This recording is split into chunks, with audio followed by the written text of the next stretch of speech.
Selamat pagi anak didik kami sekalian. Hari ini kita mempelajari seni budaya dan prakarya tema 6, subtema 2 dan subtema 3 akan kita gabungkan. Selanjutnya perhatikan dengan baik.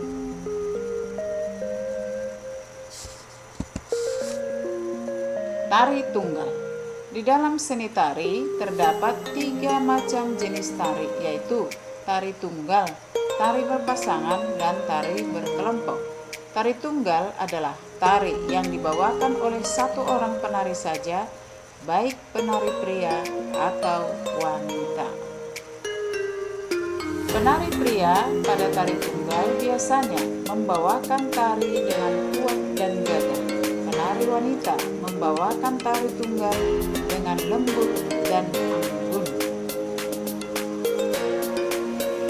Tari tunggal terbagi menjadi 3 jenis, yaitu tari tunggal ritual, tari tunggal tradisional, dan tari tunggal kreasi baru. Tari tunggal ritual dipentaskan untuk upacara adat daerah setempat. Tari tunggal tradisional dibawakan sebagai ciri khas daerah tertentu dan biasanya sebagai tontonan masyarakat pada acara pesta rakyat. Tari tunggal kreasi baru merupakan hasil perubahan gerakan tradisional yang sesuai dengan perkembangan zaman. Gerakan tari kreasi diciptakan oleh seorang koreografer. Berikut contoh tari yang biasanya dibawakan secara tunggal. 1. Tari legong dari Bali. 2. Tari gambyong dari Yogyakarta. 3. Tari kelana topeng dari Yogyakarta. 4. Tari kandangan dari Jawa Barat. 5. Tari merah dari Jawa Barat. 6. Tari jaipong dari Jawa Barat. 7. Tari kancak lasam Kalimantan Timur.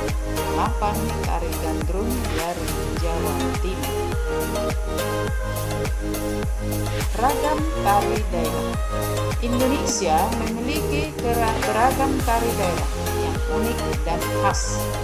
Sebagai warga negara, kita harus melestarikan tari daerah. Kita bisa melestarikannya dengan mengenali tari daerah dan asalnya serta menghafal gerakan tari.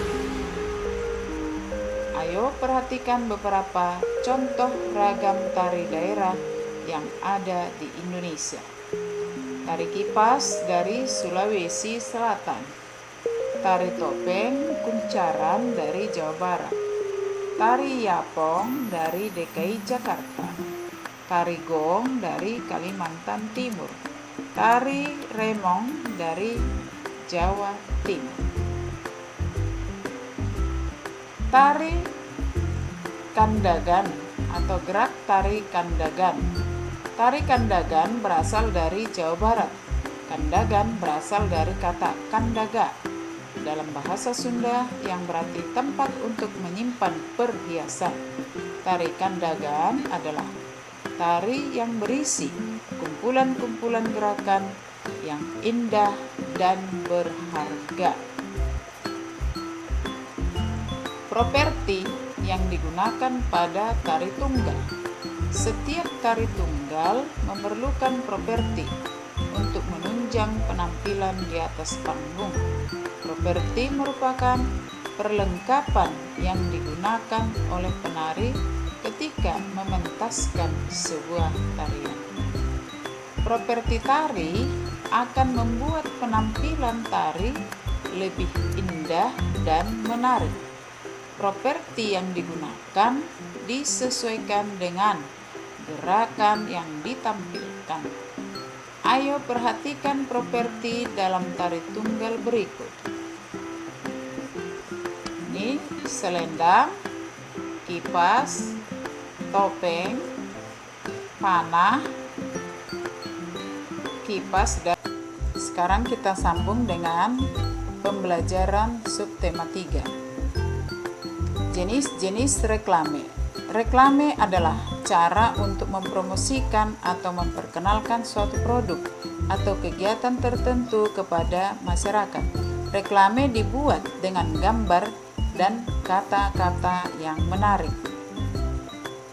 Mari perhatikan selanjutnya. Reklame dapat dibedakan berdasarkan tujuan pengadaan, sifat, dan media penyampaian. Reklame berdasarkan tujuan pengadaan atau reklame komersial dan reklame non-komersial. Reklame berdasarkan sifat, reklame peringatan, reklame permintaan, reklame penerangan. Reklame berdasarkan media penyampaian atau reklame audio, reklame visual, reklame audio visual. Kita perhatikan yang selanjutnya.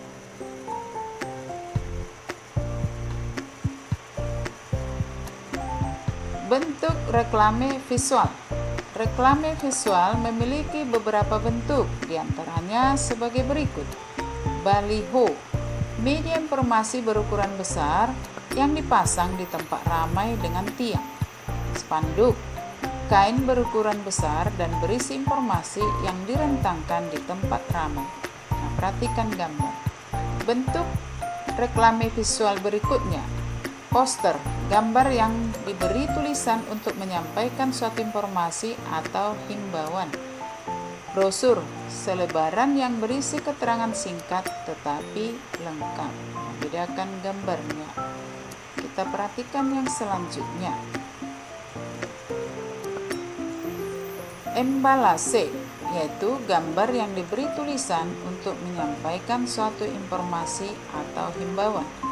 Katalog, selebaran yang berisi keterangan singkat tetapi lengkap. Nah, juga perhatikan gambarnya. Mari kita simak yang selanjutnya. Jenis reklame poster dan brosur.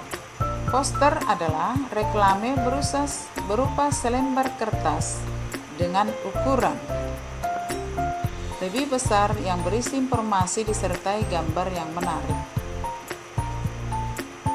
Poster biasanya diletakkan dan dipajang di tempat umum atau tempat yang sudah disediakan. Di dalam poster terdapat judul poster, nama penyelenggara, informasi terkait isi poster, dan kontak yang dihubungi. Salah satu jenis reklame lainnya yaitu brosur. Brosur adalah reklame berupa lembar kertas yang biasa dibagikan kepada masyarakat di jalan umum. Ukuran brosur lebih kecil dari poster. Tujuannya memudahkan pembaca membawanya. Di dalam brosur terdapat judul brosur, nama penyelenggara, informasi terkait isi brosur, dan kontak yang dapat dihubungi. Jenis reklame spanduk dan baliho. Spanduk merupakan reklame berisi informasi dengan kain sebagai medianya. Spanduk dicetak di atas kain persegi panjang. Spanduk dapat kita jumpai di jalan raya. Cara pemasangan spanduk yaitu dengan cara dikaitkan pada dua tiang yang tinggi. Baliho adalah jenis reklame yang mempunyai unsur untuk memberitakan informasi suatu kegiatan atau mengiklankan suatu produk kepada masyarakat. Baliho mempunyai ukuran lebih besar dari spanduk. Baliho biasanya diletakkan di tempat khusus di pinggir jalan.